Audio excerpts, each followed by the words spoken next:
A Revolução dos Bichos, George Orwell, parte 7. Aquele inverno foi horrível.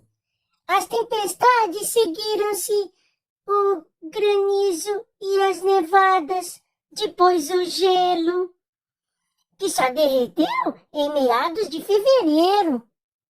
Os bichos fizeram o possível para a reconstrução do moinho de vento, conscientes de que o mundo tinha os olhos sobre eles e que os invejosos seres humanos vibrariam de contentamento se o moinho não fosse concluído no tempo.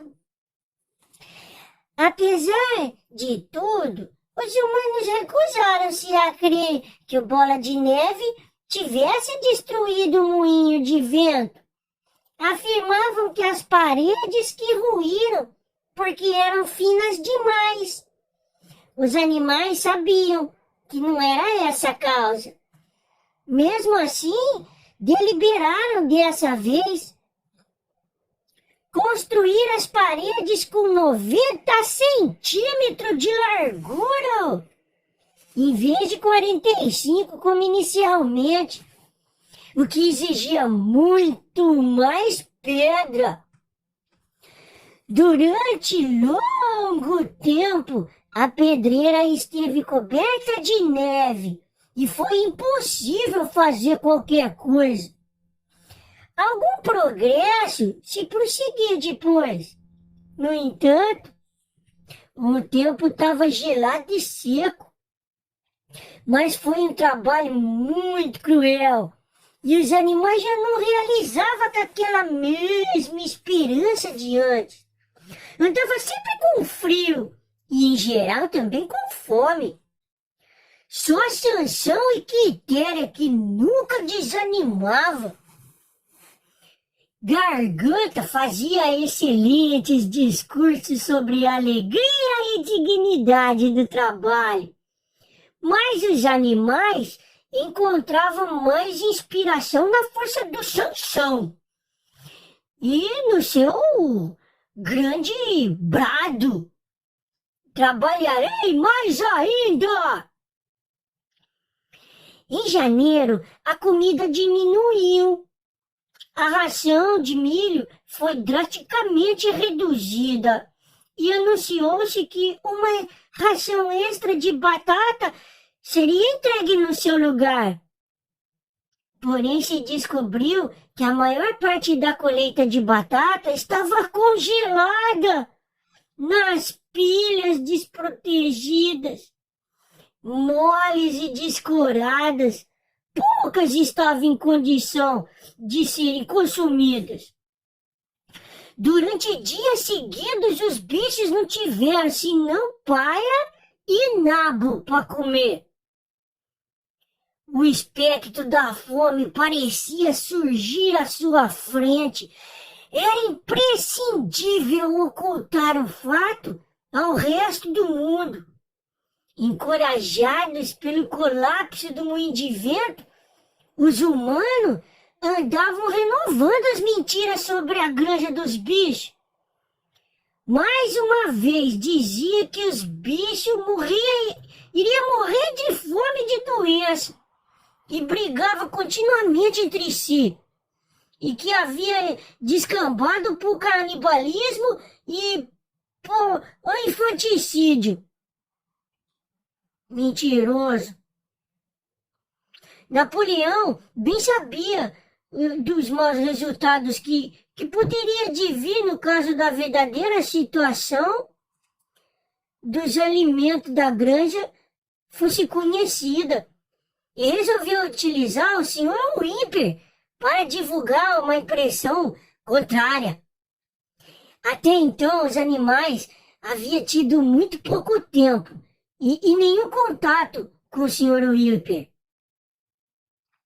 Nas visitas que eles vinham semanalmente. Agora, entretanto, alguns bichos selecionados, principalmente as ovelhas, foram instruídas para comentar casualmente assim, mas de forma bem audível o fato de terem sido aumentadas as rações.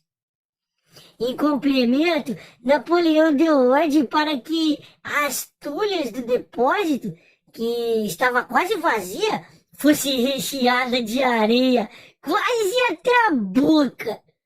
Depois completada com cereais e farinha grossa. A um pretexto aí qualquer, o ímper foi conduzido através do depósito e pôde dar uma olhada nas tuias. Foi ludibriado e continuou a dizer lá fora que absolutamente não havia falta de alimento na granja não. A granja dos bichos tem muito alimento. Ainda assim, no fim de janeiro ficou premente a necessidade de conseguir mais cereais em algum lugar, ué. Naqueles dias, Napoleão raramente apareceu em público, passando o tempo no casarão, guardado por um cachorro mal encarado, bem na porta. Quando surgiu outra vez, foi de maneira cerimoniosa, com uma escolta de 6 cachorrão que cercava ele de perto e rosnava. Se alguém chegasse perto demais. Muitas vezes aparecia nem sequer aos domingos de manhã. Não aparecia. Enviava suas ordens por intermédio de outro porco, de preferência o Garganta. Certa manhã de domingo, o Garganta anunciou que as galinhas, que mal havia começado a pôr, deveria entregar-lhe os ovos, pois Napoleão assinara por intermédio do Sr. Whymper um contrato de fornecimento de 400 ovos por semana. O rendimento pagaria em cereais e farinha, o bastante para manter a granja até que chegasse o verão e as condições de tempo melhorassem. Ao ouvir isso, as galinhas responderam com grande carcarejo.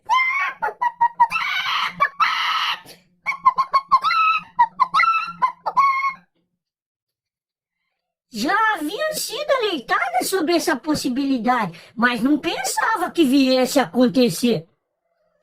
Acabavam de preparar as ninhadas de ovos para a chocagem da primavera. Protestaram dizendo que se tomasse os ovos delas agora ia ser um crime. Pela primeira vez desde a expulsão do Jones, aconteceu algo parecido com uma rebelião. Lideradas por 3 jovens frangas minorcas, as galinhas realizaram uma ação direta, visando a contrariar os desejos de Napoleão. O método usado foi voar os caibros do telhado e dali pôr os ovos, que vinha despedaçar no chão. Napoleão agiu rápida e implacavelmente, cortou a ração das galinhas e decretou que o bicho que fosse apanhado, dando para elas um grão sequer de alimento, seria condenado à morte. Eita! Os cachorros fiscalizavam a execução da ordem. As galinhas resistiram por 5 dias. Depois capitularam e voltaram para os ninhos. 9 morreu. Seus corpos foram enterrados no pomar. E segundo se disse, a causa da morte fora coccidiose. O Whymper nada ouviu sobre esse caso, e os ovos foram entregues com pontualidade, vindo um caminhão semanalmente para buscá-los. Entre mentes, não se sabia mais de Bola de Neve. Havia rumores que estaria homiziado numa das granjas vizinhas, Foxwood ou Pinkfield. Nessa época, Napoleão andava em termos ligeiramente melhores com os outros proprietários. É que havia no pátio várias pilhas de madeira, feita 10 anos antes, por ocasião da derrubada de um bosque de faias. Como a madeira já estava bem seca, o ímpio aconselhava Napoleão a vendê-las. E tanto Pinkerton como Frederick desejava comprá-la.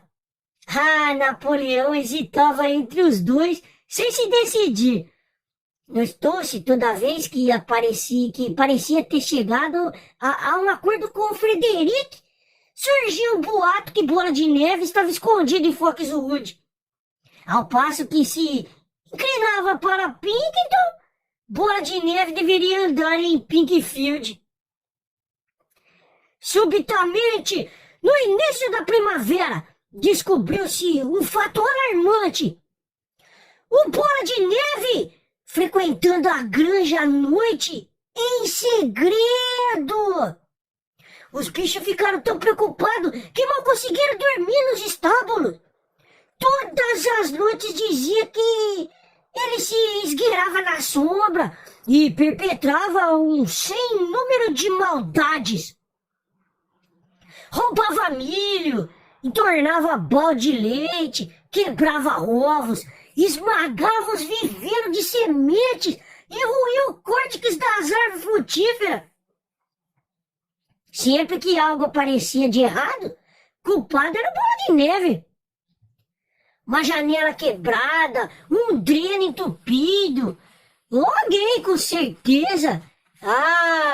Ia lá e dizia que era o Bola de Neve que via à noite e que tinha feito aquilo lá. Quando se perdeu a chave do depósito, toda a granja convenceu que o Bola de Neve que tinha jogado no fundo do poço, olha só. Interessante foi continuar a acreditar. Mesmo depois que a chave perdida foi encontrada sobre um saco de farinha. As vacas declaravam unânimes que os Bola de Neve que entraram nas suas boias e que havia ordenhado durante o sono. Os ratos, por se incomodarem muito durante o inverno, foram taxados de aliado do Bola de Neve. Napoleão decretou uma ampla investigação sobre as atividades do Bola de Neve. Com seus cachorros em atitude de alerta, saiu e fez uma cuidadosa inspeção nos galpões da fazenda e com os outros animais que o seguiu, uma distância respeitosa, né? Também participaram da inspeção. Com pequenos intervalos, Napoleão parava, farejava o chão e buscava Bola de Neve, cuja presença, segundo disse, podia perceber pelo faro. E cheirou cada cantinho do celeiro, no estábulo, nos galinheiros, nas hortas, encontrando vestígios de Bola de Neve em quase toda parte. Invariavelmente encostava o focinho no chão, puxava algumas cheiradas profundas, fungue, fungue, e exclamava com uma voz terrível: Bola de Neve andou por aqui. Sinto perfeitamente o cheiro. E a palavra Bola de Neve, a cachorrada soltava rosnado sanguinário,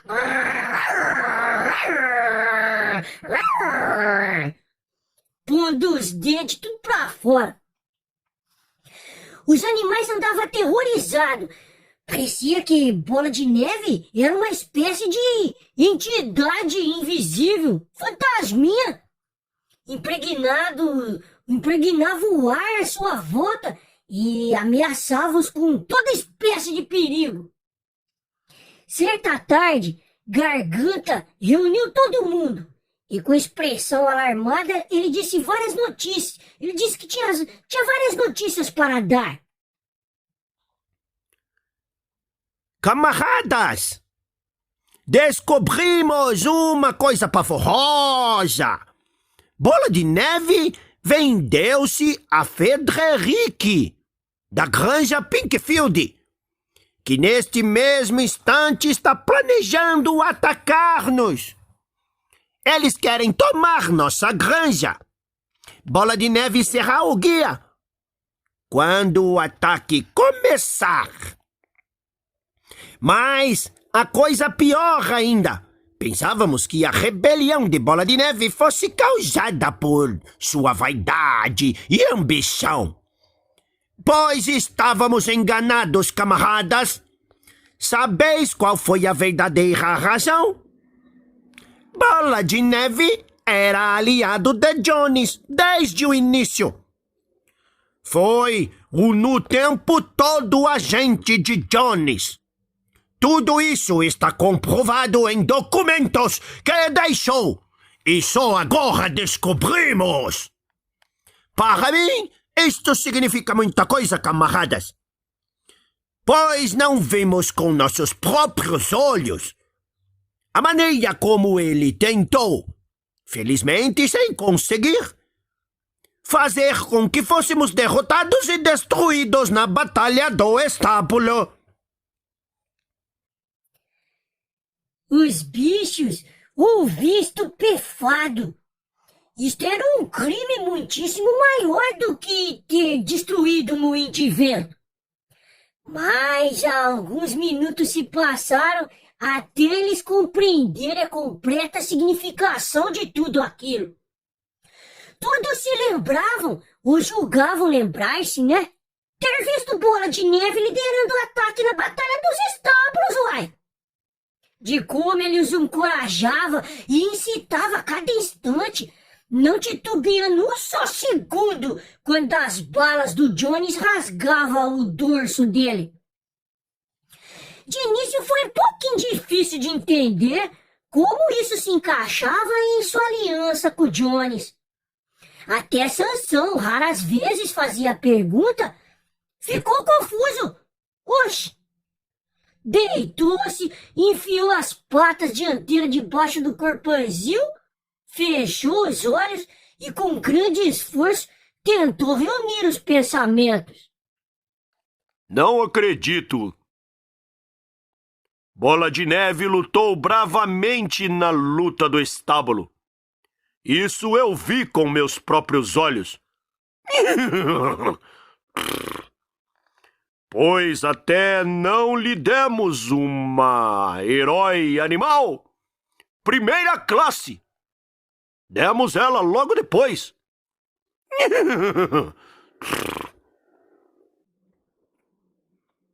Esse foi nosso erro, camarada.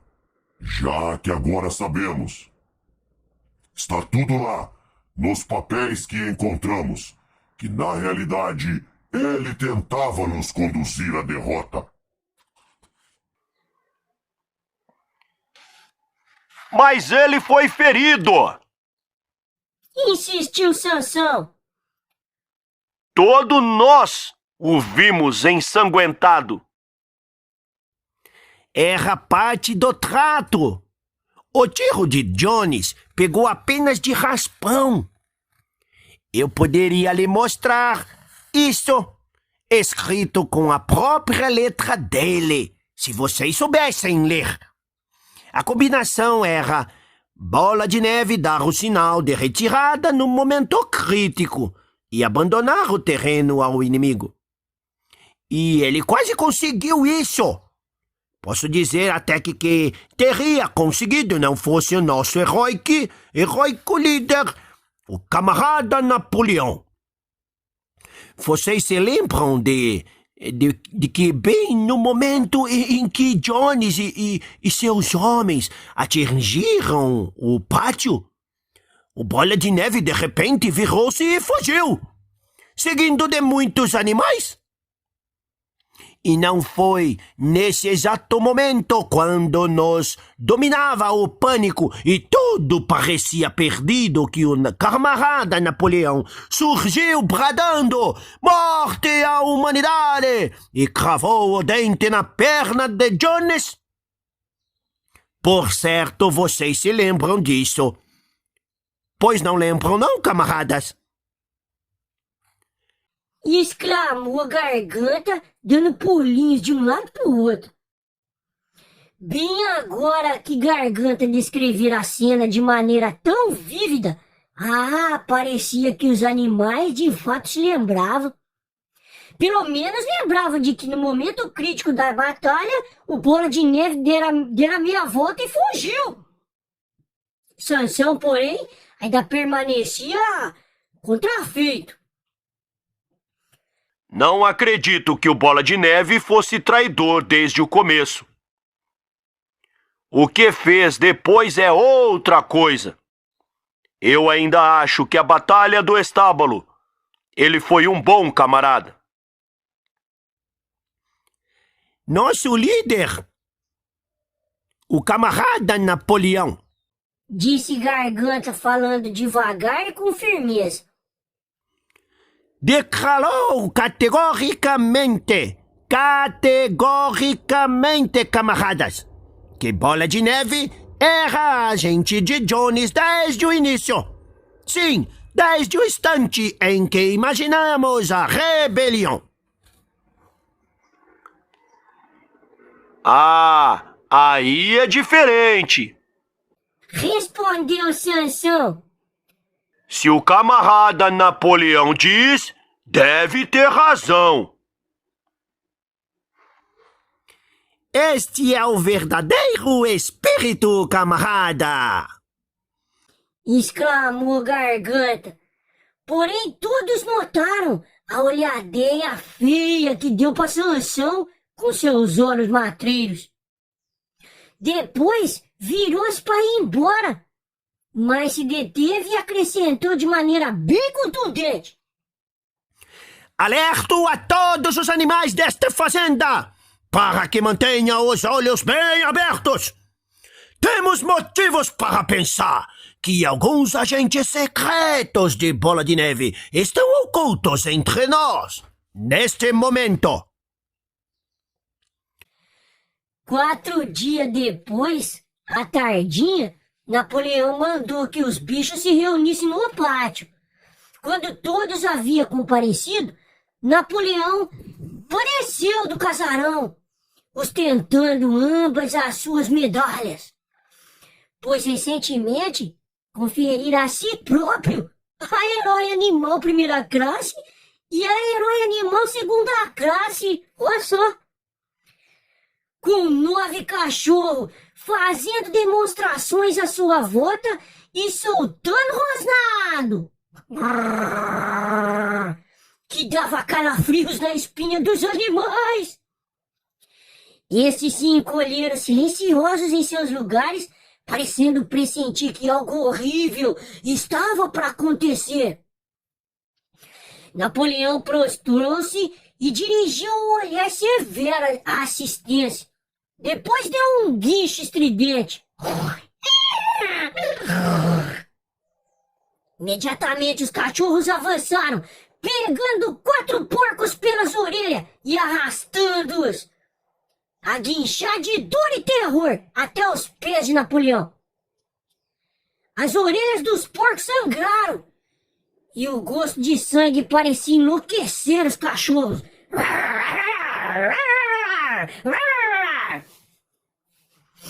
Para surpresa de todos, 3 deles lançaram-se sobre Sansão. Ele reagiu com um pataço, tipo, que pegou um dos cachorros ainda no ar e apertou ele no chão. O cachorro grunhiu pedindo piedade.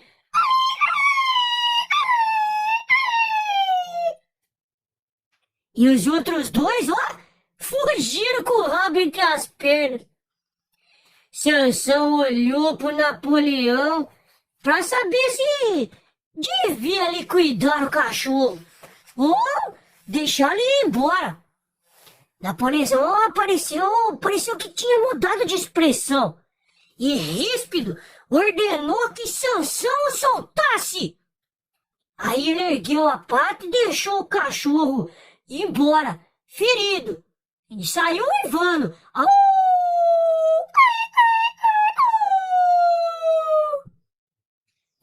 O tumulto agora vira amainado.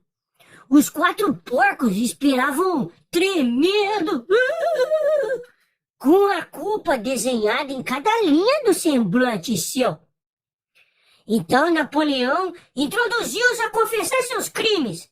Eram os mesmos que havia protestado quando Napoleão abolira as reuniões dominicais.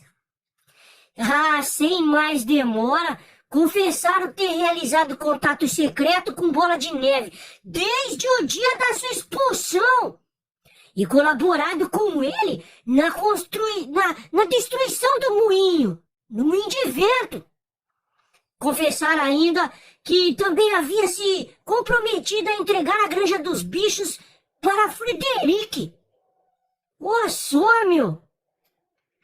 Acrescentaram que o Bola de Neve admitira na presença deles ter sido durante muitos anos agente secreto de Jones. Ao fim da confissão, os cachorros estraçalharam a garganta dos 4. E Napoleão, com uma voz ameaçadora, perguntou se algum outro animal tinha qualquer coisa a confessar. As 3 galinhas que havia liderado a tentativa de reação sobre os ovos aproximaram-se e declararam que Bola de Neve apareceu para elas no sonho, instigando-as a desobedecer às ordens de Napoleão. Também foram degoladas! Aí veio um ganso e confessou ter escondido 6 espigas de milho durante a colheita do ano anterior. Comeu depois à noite. Uma ovelha confessou ter feito xixi no açude. Por insistência, disse, de Bola de Neve. As 2 outras confessaram ter assassinado um velho bode, seguidor especialmente devotado de Napoleão. Perseguiu em volta dele, perseguiu com uma fogueira. Quando ele, coitado, estava com um ataque de asma. Elas foram mortas ali mesmo. E assim prosseguiu a sessão de confissões e execução, até haver um montão de morto nos pés de Napoleão. E um pesado cheiro de sangue no ar, coisa que não sucedia desde a expulsão do Jones. Quando tudo acabou, os bichos sobreviventes, com exceção dos porcos e dos cachorros, retiraram-se furtivos, trêmulos, angustiados. Não sabiam o que era mais chocante, se a traição dos animais que se havia acompliciado com Bola de Neve, ou a cruel repressão ali presenciada. Nos velhos tempos, era frequente as cenas de sangue, igualmente arrepiante. Entretanto, lhes parecia ainda piores agora, uma vez que ocorria entre eles mesmos. Desde que Jones deixara a fazenda até aquele dia, nenhum animal matara o outro. Nem sequer um rato fora morto. Havia percorrido o caminho até a colina do moinho, inacabado, e de comum acordo deitaram-se, procurando aquecer uns os outros. Quitéria, Maricota, Benjamin, as vacas, as ovelhas, tudo o bando de gansos e as galinhas, todos eles no fim só a gata, que desaparecera de repente, ao chegar a ordem de Napoleão para a reunião. Durante algum tempo, ninguém falou nada, zip-zap. Só Sansão permanecia de pé. Ele andava impaciente de um lado para o outro, batendo com a cauda grandona preta nos flancos e proferindo de vez em quando um gemido de estupefação. Finalmente ele disse: Não entendo. Nunca pensei que coisa assim pudesse acontecer em nossa granja. Deve ser o resultado de alguma falha nossa. A solução que vejo é trabalhar mais ainda. Daqui por diante, vou levantar 1 hora mais cedo. E saiu no seu trote pesadão, rumo à pedreira. Chegando lá, juntou 2 grandes montes de pedra e arrastou até o moinho de vento, antes de recolher-se para dormir. Os bichos se amontoaram em volta de Quitéria, em silêncio. O outeiro onde estava dava-lhes uma ampla vista da região. A maior parte da granja dos bichos abria-se diante deles. A grande pastagem que se estendia até a estrada, o campo de feno, o bosque, o açude, os campos arados onde estava o trigo novo, ainda fino e verde, os telhados vermelhos do casarão da granja, de onde saía fumaça pelas chaminés. Era uma tarde clara de primavera. A grama e a sebe, em brotação, douravam os raios horizontais do sol. Jamais as granjas lhes parecera, e com uma espécie de surpresa lembraram que tudo aquilo era deles.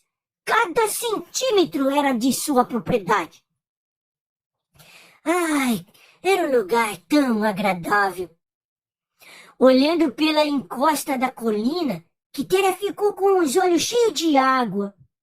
Sniff!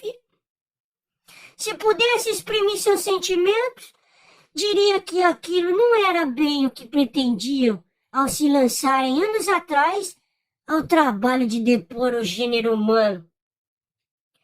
Aquelas cenas de terror e de sangue não era o que previra naquela noite em que o velho major pela primeira vez os incitara à rebelião.